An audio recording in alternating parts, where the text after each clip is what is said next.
Ils ont pour la plupart une vingtaine d'années et rêvent d'une Russie 100% russe.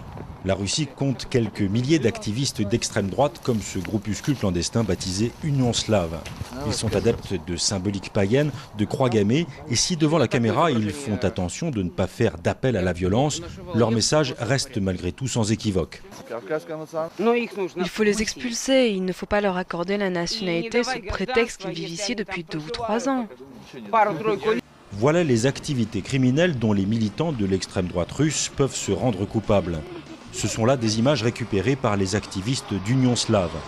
Depuis janvier dernier, plus d'une centaine de personnes ont été tuées dans des agressions racistes en Russie. À elle seule, la ville de Saint-Pétersbourg enregistre chaque année une vingtaine de morts. Ce sont des adolescents. Ils ont entre 15 et 17 ans. Certains d'entre eux ont même parfois 14 ans.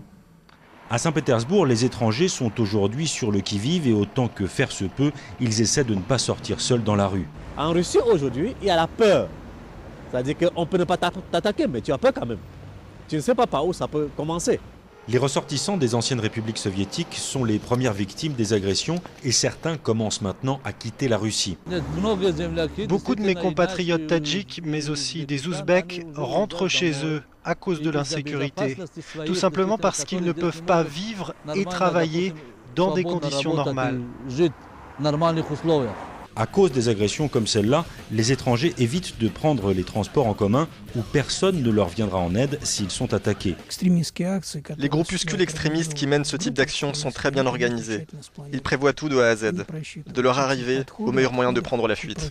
Face à la caméra, les membres d'Union Slave dénoncent les agressions contre les étrangers dont ils collectionnent pourtant les images. Et s'ils s'entraînent au combat de rue, c'est, disent-ils, seulement au cas où il faudrait défendre leur nation.